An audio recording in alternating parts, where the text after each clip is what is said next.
السلام عليكم، ازيكم يا شباب؟ نعتذر عن طول الغياب، ولكن يعني كان ورايا امتحان ومزنوق. عقبالكم يا رب لما تكونوا زيي. مش عارف انا بدعي لكم كده ولا بدعي عليكم، ولكن ربنا يكتب لكم الخير دايما يا رب بإذن الله. طيب خلينا نبدأ. في ناس كتير بتسأل في الفترة دي عن عدد الشوامل اللي المفروض يكونوا حلوها او هيحلوها. اول حاجة هقولك ان انت لازم تكون مراجع كويس جدا ومش مراكم اي حاجة عليك، عشان انت لو بدأت تحل شوامل وانت عليك حاجة متراكمة، دماغك وذهنك مش هيبقى صافي، ولا هتعرف تركز في الحل، ولا ان انت هتعرف تجيب اقصى مستواك في الحل. وكمان لو جيت تحل وقابلك مثلا سؤال صعب او اسئلة صعبة من دروس انت اصلا ذاكرتها، هتقعد بقى دماغك يهيأ لك ان انت كنت تعرف تحل الاسئلة ديت لو كنت ذاكرت الدرس الفلاني اللي انت كنت مراكمه. ولكن الدرس اللي انت بتبقى سايبه ده ما بيبقاش له علاقة ولا من قريب ولا من بعيد بالحتة اللي انت بتحل فيها دلوقتي. ولكن يعني دماغك بيقعد يهيأ لك كده عشان كل شوية تقول هسيب السؤال ده لما اذاكر، هسيب السؤال ده لما اذاكر. طب وليه؟ تذاكر الاول وتخلص كل المتراكم عليك، عشان لما تيجي تحل يبقى انت خلاص ده كأني بحل وانا قاعد في امتحان. حليت يبقى دي مذاكرتي، ما حليتش يبقى انا في مشكلة، ابدأ بقى اعالج المشكلة دي. فبالتالي اول نقطة نتفق عليها ان انت تكون مذاكر كويس ومش مراكم اي حاجة عليك. طيب بعد ما تذاكر وتخلص كل المتراكم عليك تحل كام شامل؟ هقولك طول ما انت قدامك وقت حل. حليت 5 تمام، حليت 10 تمام، حليت 20 تمام. طول ما وقتك سامح لك بان انت تحل حل. ملكش دعوة بارقام، ما تقعدش تصعبها على نفسك، ولا تقعد تسمع كلام ناس حلوا 50 ولا حلوا 80 ولا حلوا 100. طول ما وقتك سامح لك حل. انت مفيش حاجة بايدك، انت هتعمل اللي عليك والباقي ده بتاع ربنا. الامتحان بتاع اخر السنة مش هيقولك انا مش هتحل غير لما تكون داخل ب 30 شامل. يعني مفيش حاجة اسمها كده، هتحل طول ما وقتك سامح لك. طب يا عم خلص وقول لنا انت حليت كام شامل. هقولك انا حليت متوسط عدد الشوامل في كل مادة من 5 ل10 شوامل، الا الفرنساوي والانجليزي. يعني الفرنساوي سهل بيتحل فيه كتير طبعا، والانجليزي مش عارف وصلت ل15 او اقل من كده. زائد طبعا امتحانات السنين اللي فاتت اللي بتكون مهمة جدا جدا. وعايزك تعرف كمان ان انا من النوع اللي كنت بحب المذاكرة وبحب ان انا اتعمق في الفهم وكده. فكنت يعني بحب قوي ان انا يعني اقعد في الشرح كتير واغيب في الشرح.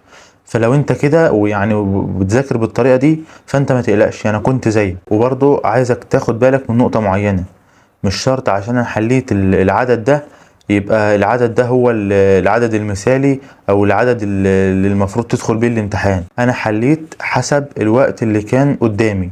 لو كان قدامي وقت اكتر كنت حليت اكتر. تمام. وعايزك تعرف برضو ان احنا يعني قدراتنا مختلفة. في ناس الحل بيثبت لها المعلومة اكتر وبيخليها تتعمق في الموضوع اكتر، ده بالنسبة لبعض الناس. تمام. فبالتالي انت هتحل طول ما قدامك الوقت، مالكش دعوة بارقام ولا تشتت نفسك ولا تحط على نفسك ضغوطات اكتر من اللي عليك. يعني انت منتش ناقص. طيب الموضوع التاني وهو موضوع المراجعة التانية. في ناس هتقول لي يا عم انا لسه مخلصتش المراجعة الاولى. هقولك بس اصبر شوية. هقولك المراجعة التانية دي ما هي الا ايه؟ ان انت بتكون مثلا خلصت المراجعة الاولى وعايز تأكد على شوية دروس أو شوية أجزاء في المنهج كل شوية تنساها. يعني بتحس إن أنت مش فاهمها قوي، بالتالي إن أنت هتبدأ تظبطها، تسمع فيها الشرح الأساسي، أو إن أنت تتكى فيها في الحل. فاهم؟ عشان تظبط الأجزاء دي على قد ما تقدر، عشان تبقى في ليالي الامتحان أنت مركز بس إن أنت هتقرأ اللي أنت فاهمه أو اللي أنت كاتبه في الملاحظات بتاعتك. وبعد كده هتبدأ تحل، وخصوصا امتحانات السنين اللي فاتت. وبرضه هبقى اكلمكم عن ليالي الامتحان. وعايزك لما تيجي تراجع المراجعة التانية، ان ربنا يعني اداك وقت وبارك لك في وقتك كده، تمشي مع جدول بتاع اخر السنة. يعني ايه؟ يعني انت مثلا هتبدأ مراجعة بمادة الفرنساوي، كده كده العربي انت هتبقى مخصص له وقت. تمام. هتبقى متفرغ له يعني قبلها ب8 ايام تقريبا. انا كنت سايب 8 ايام للعربي. هتبدأ مثلا بمراجعة الفرنساوي الأجزاء اللي أنت مش فاهمها، وبعده الإنجليزي، وبعده مثلا الكيمياء والفيزياء. ويبقى آخر مادة قبل العربي هي مادة الأحياء، عشان الأحياء هتمتحنها آخر مادة، ففي وقت كبير جدا بينها وبين العربي. فبالتالي يفضل إن أنت تكون آخر مادة مراجعها هي الأحياء، عشان ما تكونش ناسيها قوي في ليلة الامتحان. تمام. ما قدامكش وقت خلاص، انت يعني هتعمل ايه يعني؟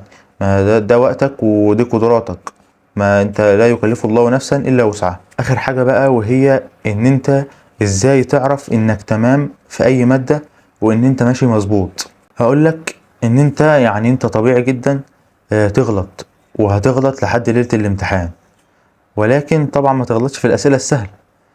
ولكن اهم حاجة ان انت لما تغلط تشوف السؤال اللي انت غلطت فيه ده غلطت فيه ليه. هل هو نقص حفظ ولا نقص فهم؟ لو نقص فهم هترجع للشرح الاساسي، لو نقص حفظ هترجع تحفظ تاني، عشان انت يعني تحاول تتعلم من اخطائك، والخطأ اللي انت وقعت فيه ده ما تقعش فيه تاني. واعرف ان انت طول ما انت بتتطور في المادة، يعني مثلا اخطائك بتاعت النهاردة اقل من اخطائك بتاعت امبارح، اقل من اخطائك بتاعت اول امبارح، اعرف ان انت كده ماشي تمام. اوعى تزعل ان انت بتغلط، لانك هتفضل تغلط طول ما انت بتحل وتقابل افكار جديدة. ولكن الميزة هنا ان انت تكون عارف ازاي تستغل اخطائك. ده الفرق ما بين الشخص اللي بيحل وبيغلط وبيكتئب، والشخص اللي بيحل ويغلط ويقول الحمد لله ان انا الفكرة دي قابلتني عشان لو جاتلي في الامتحان ما غلطش فيه. خليك ماشي بالنظرية دي، الحمد لله ان انا غلطت دلوقتي عشان في ليلة الامتحان ما غلطش. تمام. وطول ما انت بتتطور زي ما قلت لك اعرف ان انت ماشي تمام. وبس كده. ده كان الفيديو بتاعنا. ما تنسناش بقى من اللايك الجميل والاشتراك الاجمل. ولو عندكم اي سؤال سيبوه لنا في التعليقات. ويعني رجاء اخير يا جماعة، ما تنسوش الدعاء لاهلنا في غزة. ربنا يثبتهم وينصرهم ودمتم بخير.